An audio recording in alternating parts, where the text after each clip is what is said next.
지난 6월 30일에서는 역사적인 사건이 발생을 했습니다. 판문점에서 한국과 북한 그리고 미국의 정상의 만남이 있었습니다. 이러한 모든 이 회동은 그것을 지켜보는 모든 사람들의 마음에 잔잔한 감동의 물결을 일으켰음에 틀림없습니다.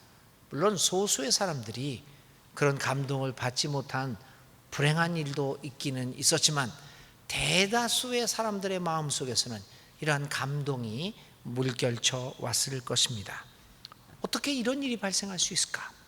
분단의 비극과 동족 상잔의 아픔이 있는 그 역사를 생생히 기억하고 있는 상징적인 장소인 판문점에서 비극의 당사자들이 함께 모여서 악수를 나누며 국경을 마치 없는 것처럼 넘나드는 그 모습을, 어찌 이런 일이 발생할 수 있었을까? 이 사건을 바라보는 모든 사람들은 자신들의 눈을 의심하지 않을 수 없었을 것입니다.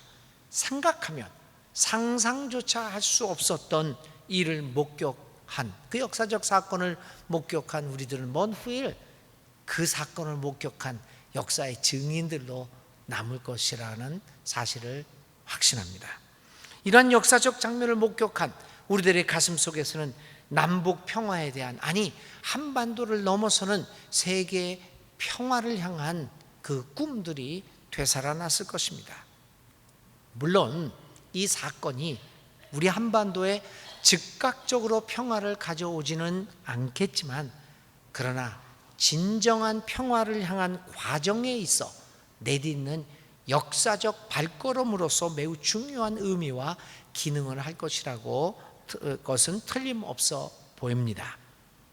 이제 우리 모두 한반도에서 시작되는 이러한 평화 프로세스가 전 세계로 퍼져나가는 계기가 될 수 있기를 간절한 마음으로 기도합니다. 그래서 이제는 우리가 살고 있는 이 한반도가 분쟁과 이념의 갈등의 충돌이 이루어지는 이러한 싸움터가 아니라 모든 갈등과 분쟁을 이겨내고 평화를 이룩하는 평화의 상징으로 기능하기를, 그렇게 자리매김하기를 우리 믿는 이들은 간절한 마음으로 하나님께 기도드립니다. 이렇게 오늘 이 사건을 통해서 우리 마음 한가운데는 평화에 대한 갈망이 용솟음치고 있습니다. 우리 상황이 그렇습니다. 평화를 간절히 바랍니다. 그런데 이러한 평화를 간절히 바라는 이 상황에서 오늘 생각해 보고자 하는 예수님의 질문, 내가 평화를 주려고 너희들에게 왔느냐? 너희도 그렇게 생각하느냐? 라고 하는 예수님의 질문은 조금 생뚱맞기도 합니다. 이 질문에 대한 답변, 내가 너희에게 평화를 주려고 온 줄로 아느냐? 예수님이 우리에게 이런 질문을 던지십니다. 이에 대한 우리의 답변은 무엇이겠습니까? 그렇습니다. 예수님이 이 땅 위에 평화를 주시기 위하여 오셨습니다. 예수님이 우리에게 온 것은 분명히 분쟁과 갈등과 싸움이 많은 우리들에게 화해와 일치와 그리고 평화를 주시기 위해서 오셨습니다. 이렇게 자연스럽고 당연하게 우리는 예수님의 질문에 답변할 것입니다. 그런데 오늘 우리의 질문에 대한 답변은 이렇게 당연스러운 것인데, 오늘의 본문을 보면 예수님의 답변은 이상한 답변입니다. 내가 너희들에게 평화를 주려고 온 줄 아느냐? 예수님이 대답하십니다. 스스로의 질문에 답변하십니다. 아니다. 나는 너희에게 평화를 주러 온 것이 아니라 오히려 너희에게 칼과 분쟁을 주려고 왔다. 도대체 오늘 우리는 이 예수님의 말씀을 어떻게 이해할 수 있을까요? 평화를 주기 위하여 오신 그 예수님의 오심의 목적을 우리는 이해하고 있는데, 예수님은 아니다. 나는 너희들에게 칼과 분쟁을 주기 위하여 왔다라고 하십니다. 오늘의 질문을 이해하기 위해서 우리는 무엇보다도 누가복음 12장의 그 기록 배경을 살펴보아야 합니다. 누가복음 12장은 1절부터 59절까지 이르기에 여러 가지 예수님의 다양한 가르침들이 나타나 있습니다. 여러 사람들이 나타납니다. 바리새파 사람들이 나타나고요. 그 다음에 일반 평 사람들이 나타나고, 그 다음에 어리석은 부자가 여기에 등장합니다. 창고를 들리고 먹을 것이 넘쳐나서 너무너무나 기분이 좋은 이 어리석은 부자의 이야기가 납니다. 또 그것과는 먹을 것이 넘쳐나서 기분 좋은 부자 말고 그 반대편에 서 있는 먹을 것과 입을 것이 없어서 그것에 전념하고 전전긍긍하는 사람들이 나타납니다. 마지막 날에 대한 준비가 전혀 없이 그저 오늘에만 급급하여 살아가는 사람들이 나타납니다. 시대의 징조를 보지 못하는 사람들에 대해 그냥 오늘의 삶만 보고 전혀 바깥에 앞으로 다가올 일에 대하여 의식하지 못하는 사람들에 대한 이야기가 나타납니다. 그리고 바로 끝나기 전에 49절부터 53절까지 오늘의 질문이 나오고 있습니다. 이렇게 오늘의 본문과 관련되어 있는 사람들을 살펴보면 우리는 거기서 한 가지 공통된 특징을 발견하게 됩니다. 이 대부분의 사람들이 현재의 삶에 만족하고 안정되게 살아가고 있거나, 혹은 전혀 자신의 삶의 문제에 대하여 의식하지 못한 채 문제의식을 갖지 못하고 그저 오늘의 삶의 행복만을 추구하는 사람들임을 우리는 금방 알 수 있습니다. 그저 하루하루 오늘의 삶에 만족하고, 있든지 재물이 없든지 그저 오늘의 것만 바라보고 아무런 문제의식을 느끼지 못하고 살아가고 있는 사람들이라는 것을 우리는 볼 수 있습니다. 바로 예수님은 별다른 문제의식을 갖고 있지 않는 사람들에게 오늘 이 질문을 던지고 계십니다. 그냥 그렇게 살아가고 있는, 별 문제도 없고 그냥 있는 사람은 배 두드리고 있고 없는 사람은 그저 어떻게 하면 또 내 창고를 채울 수 있을까? 여기에만 매달려 있는 사람들을 향하여 내가 평화를 주러 온 줄로 아느냐, 이 질문을 던지고 계십니다. 오늘의 본문과 연관해서 우리가 생각해야 될 중요한 삶의 주제가 하나 있습니다. 그것은 악에 관한 문제입니다. 우리가 살고 있는 이 사회, 우리의 삶에서의 악의 존재에 대한 질문과 오늘의 말씀들이 관련이 있다는 겁니다. 여러분, 악은 어떻게 우리의 삶 속에서 표현되어지고 있을까요? 악은 어떤 모습을 하고 있을까요? 우리는 곧잘 악에 대하여 말할 때 악을 흉측한 모습을 가진 괴물처럼 묘사하곤 합니다. 그래서 악이라는 것은 모습만 보면 무섭고 공포에 젖어들게 만드는 흉측한 모습으로 우리는 상상을 합니다. 그런데 과연 악이 그런 무서운 모습을 가지고 있을까요? 우리에게 공포를 자아내는 그러한 흉악한 모습으로 우리에게 다가오겠습니까? 반드시 그렇지만은 아닌 것 같습니다. 오히려 가장 악한 것들은 우리에게 부드럽고 좋고 선하고 아름다우며 매우 평범한 모습으로 다가오고 있습니다. 그러기에 우리는 그 악을 간파하지 못하고 아무런 문제의식을 갖지 못하고 그저 오늘의 삶만을 바라보며 거기에 급급하며 살아가고 있습니다. 진짜 교묘한 악의 모습을 간파하지 못하는 상황이 우리들이 살아가고 있는 삶의 모습이라고 하는 겁니다. 그래서 겉으로 보면 아무런 문제의식도 문제도 없는 평화로운 세상과 같다는 것입니다. 이러한 악의 모습을 옛 성령들은 여러 가지 다른 방법으로 표현했습니다. 공자는 논어의 하기편에서 이렇게 얘기합니다. 교언, 영색, 선의인. 교언, 아주 교묘하게 말을 꾸미는 거죠. 영색, 화려한 빛을 바라며 그 표정을 아주 화려하게 이야기합니다.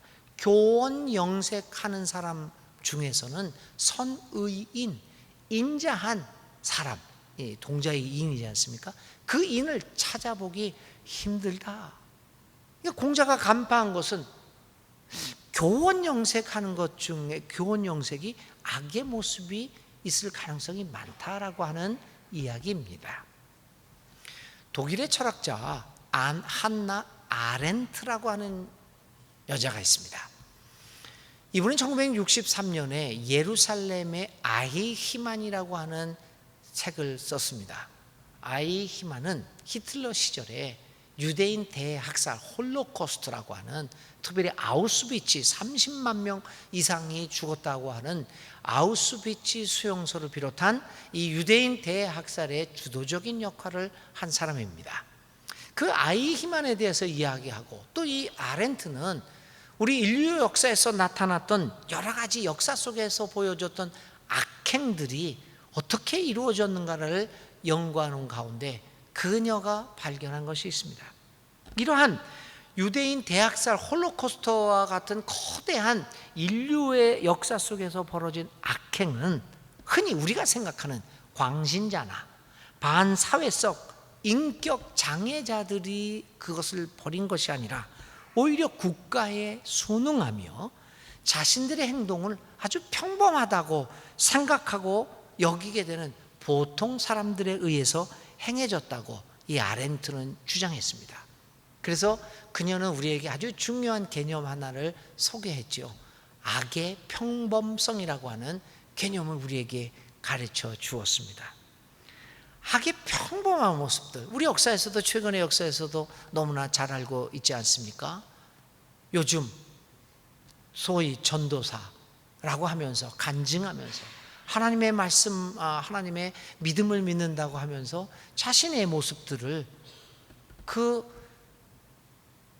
공안 검사하면서 죄 없는 사람들을 잡아가두고 거짓 간첩들을 조작했던 많은 사람들, 아무런 평범한 사람들이었습니다. 집에 가면 자기 딸을 소중하게 여기는 아버지였고, 아내에게는 다정한 남편이었고, 교회에 와서는 훌륭한 신앙인이었습니다. 아주 평범하게 살아갔던 사람들입니다. 그 사람들은 자신들이 한 일에 대해서 간파하지 않습니다. 평범하게 국가에 순응하면서 그런 일을 했다고 하는 것이죠. 이 같은 악의 평범한 모습들을 꿰뚫어 보지 못하는 우리들은 많은 경우 어리석게도 그 악에 협력하는 행위를 자기도 의식하지 못한 채 행하곤 합니다. 그래서 모두들 아무런 문제의식 없이 우리가 살고 있는 세상은 안전하다고 생각하곤 합니다. 오늘의 말씀은 바로 이러한 문제의식 없이 오늘의 하루하루의 삶을 살아가고 있는 바리새파 사람들, 종말의 때를 준비하지 못하고 오늘의 삶을 그대로 살아가는 사람들, 자기가 배부르더라고 편안하게 살아가는 사람들, 이 세상의 역사의 징조들을 발견하지 못하고 무덤덤하게 살아가고 있는 그 사람들을 향하여 던진 질문들입니다. 바로 오늘 우리와 같이 문제의식이 없고 그저 나 혼자면 안정되게 살면, 내가 수입이 보장되고 내 아파트 값이 올라가고 내 아들 딸들이 스카이에 들어갔고 나는 잘 살고 있다, 이렇게 아무런 문제의식 없이 살아가고 있는 우리와 같은 사람들에게 예수님께서 던지는 질문입니다. 내가 너희에게 평화를 주려고 온 줄 아느냐? 아니다. 나는 오히려 너희가 누리고 있는 이 평화를 깨트리기 위하여, 그래서 불과 분쟁을 주기 위하여 왔다라고 말씀하고 계십니다. 그런 의미에서 예수님은 우리가 누리고 있는 이 가짜 평화를 깨려고 오십니다. 그러므로 오늘 예수님이 내가 너희에게 평화를 주려고 온 줄 아느냐라고 하는 질문은 거꾸로 생각해 보아야 합니다. 그분의 질문은 내가 지금 너희들이 누리고 있는 그 상황을 유지시켜주고 강화시켜 주려고 온 줄 아느냐?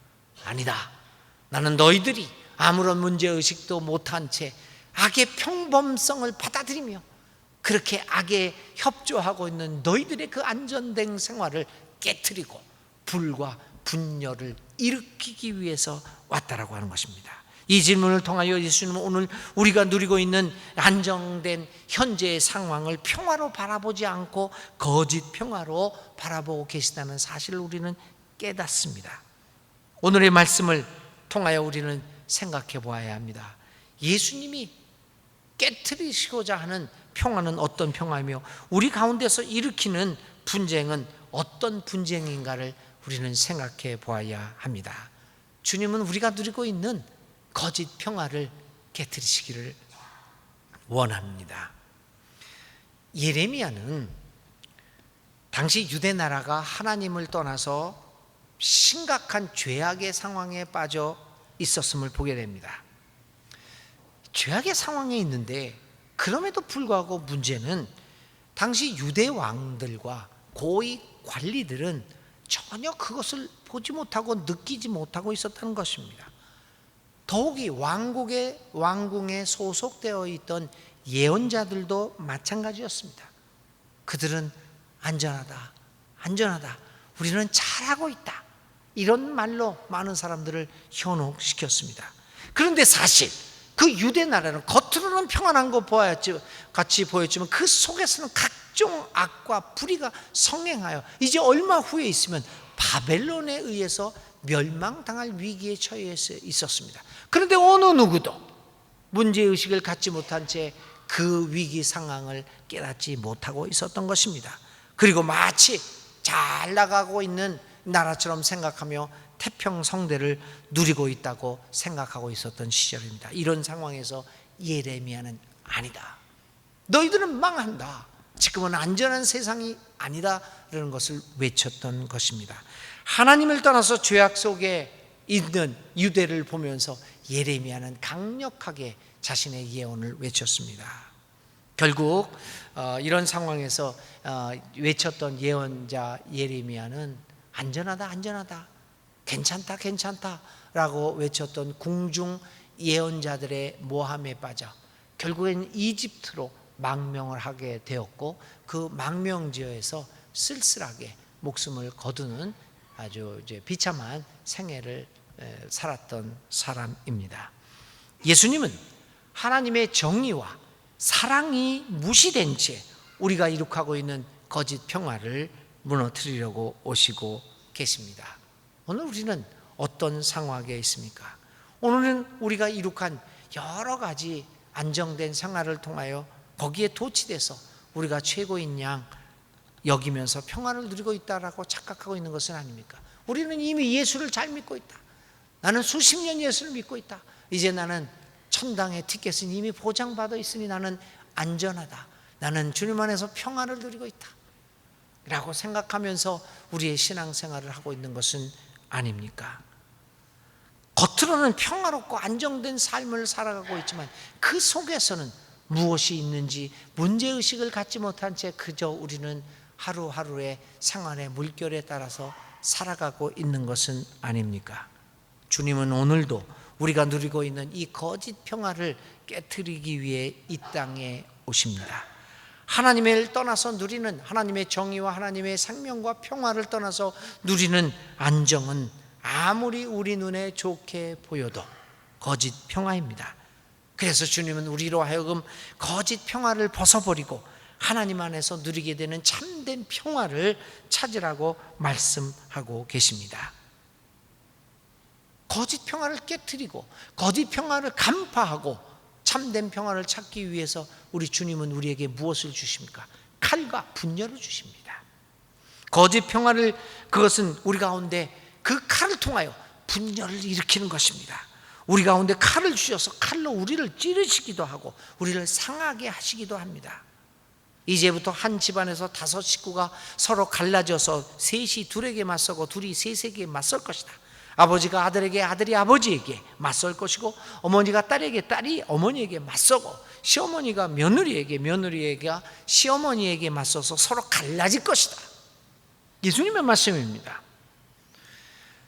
근데 참 이 구절도 얼마나 잘못 해석되어서 우리 한국 교인들의 신앙을 왜곡되게 만들었는지요. 자, 그분들은 하나님 앞에 가서 한번 나중에 계산을 해야 될 겁니다.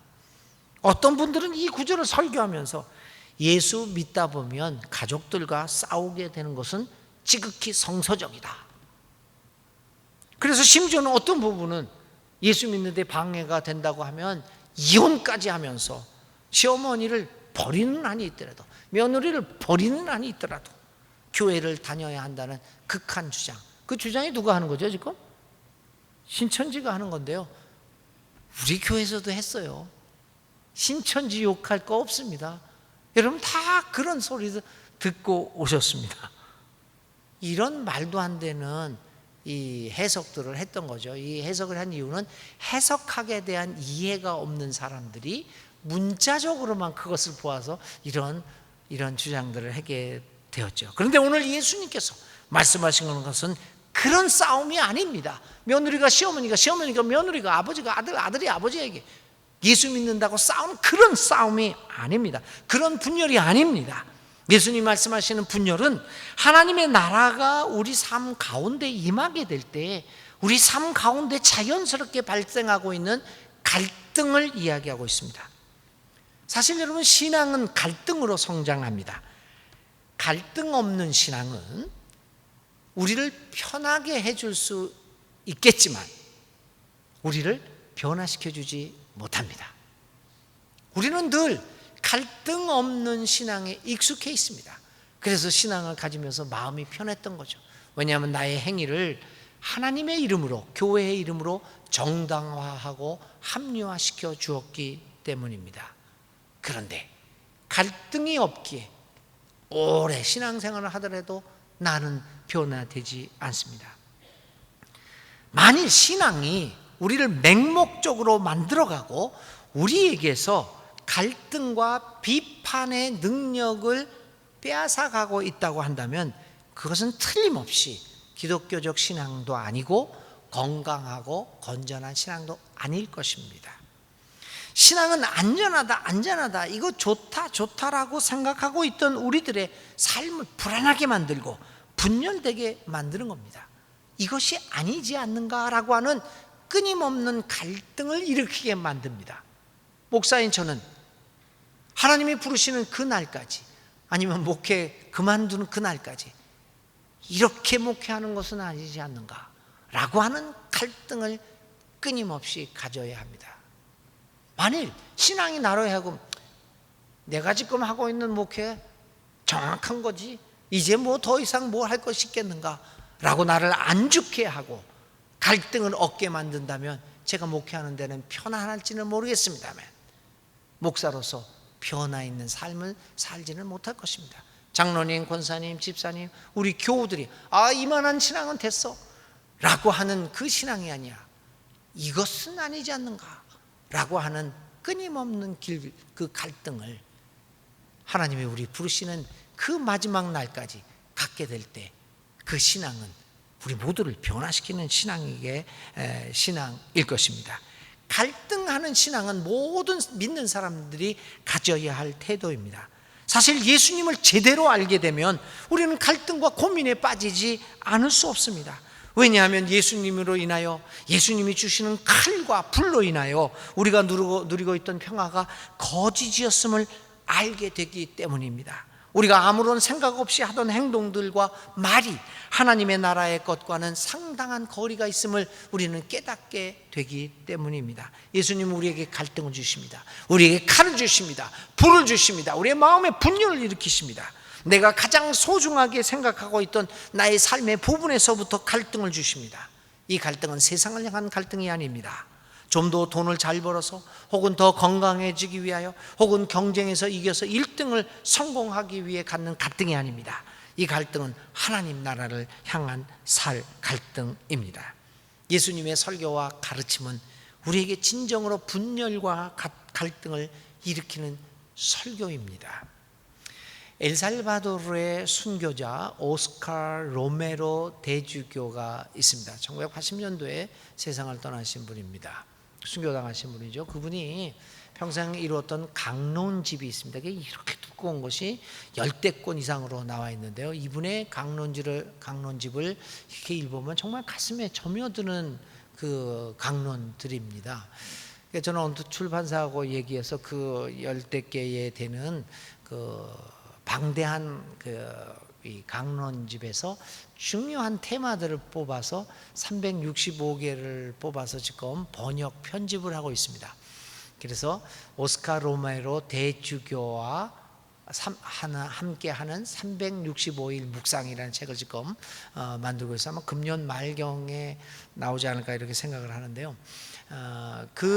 이분이 1977년 5월 29일 한 강론 중에서 이런 이야기가 있습니다. 그가 목회를 하는데 어떤 농부가 찾아옵니다. 그 농부와 가졌던 대화를 소개합니다.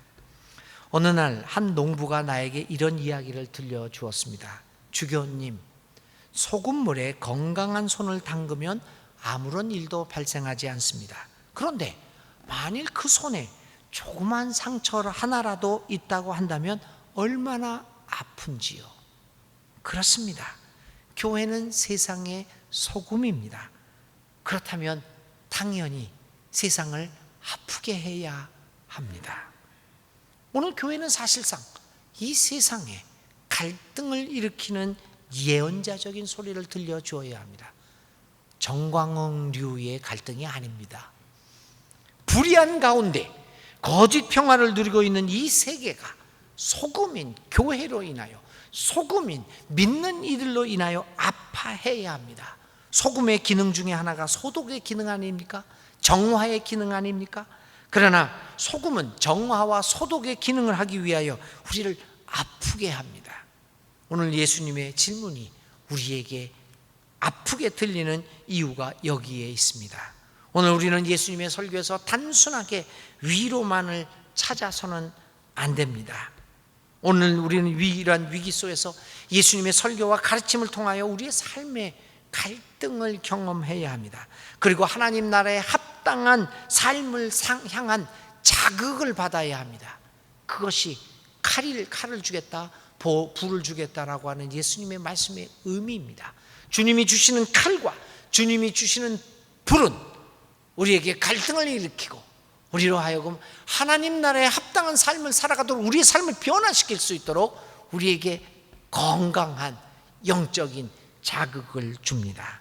교우 여러분, 오늘 우리가 필요로 하고 있는 것은 삶의 어려운 상황 속에서 위로이기도 하지만, 그러나 그것보다 더 중요한 것은 안전하다라고 하는 헛된 위로를 극복하는 불과 칼을 가지고 있는 예수님의 가르침입니다.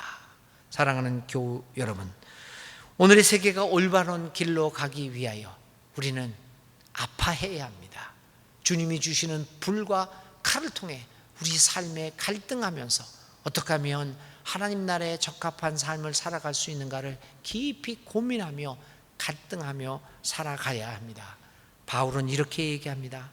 나의 자녀 여러분, 나는 여러분 속에 그리스도의 형상이 이루어지기까지 다시 해산의 고통을 겪습니다.